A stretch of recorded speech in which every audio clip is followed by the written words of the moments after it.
Here's an interesting story for you. Okay. Have you ever heard of Griselda Blanco? No. Did you ever see Get Shorty, the TV show? You know, they have a character that is supposed to be Griselda Blanco. So Griselda Blanco is sort of the female Scarface. She's known as the most murderous Colombian drug lord of all time. Mm-hmm. She killed 250 people. Her first kill was when she was 11 years old. Say hello to my little friend. All right. So she's known as a terrible person, obviously, but kind of a badass in the world of drug kingpin world. She's like the godmother of drugs. She's the first person to put hitmen on the back of motorcycles so they can kill and flee at the same time. Brilliant. She's also the first woman and the first person really in the world of drugs to use women as drug mules. She realized that, you know, men are obvious, like they're going to see men coming a mile away. A woman they'd never suspect. So she created all of this like weird lingerie so that they can hide stuff like under their boobs, in weird places, and you know what I mean, like places in their bodies. Right. And they'd never be searched.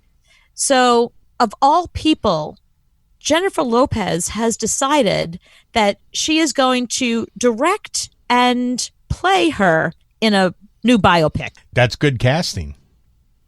Yeah, I think it's good casting. It depends which J-Lo you're getting. If you're getting Hustlers J-Lo, yeah, great casting. Amazing. She was so good in that. If you're getting Geely J-Lo, then, I mean, if that is an insult to injury, like this woman is a horrible, murderous... Oh, she also killed 3 of her husbands, by the way. Oh. Yeah, she's like a total Black Widow. I don't know. Like, which J-Lo are we getting is really the question. A better person for that role would be the girl from Modern Family. Oh, yeah, Sofia Vergara. She would be good. She's a little too hot.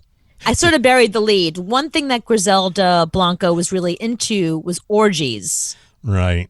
Yeah, she was into orgies, and she was into like people getting naked at gunpoint, and she would force them to have sex. So there's going to be a lot of sex in this movie. So in that way, maybe Jennifer Lopez, although she's a little too goody two shoes, you know, for this. I'm thinking somebody else, just a little grittier, you know, like a Selma Hayek or somebody that could really like, you know, play the heck out of this role. Is this going to be on ID channel? Because that's the only thing you care about. Yeah, if it's not on ID channel, I'm not going to see it anyway. That's true. But no, I think this is meant for the actual movies. Like they want you to pay for a ticket and sit and eat popcorn and sit next to your friend. Yeah, that's not going to happen. I don't think movies are actually going to be made anymore unless they go to Netflix. That's the only time I watch a movie is when it's on Netflix.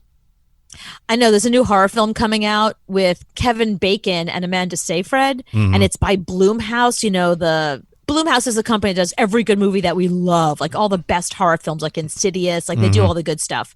So they have this new movie coming out with Kevin Bacon and Amanda Seyfried from where? Mean Girls. Thank you. And it looks great, but I don't think it's going to be in the movies because it comes out like next week.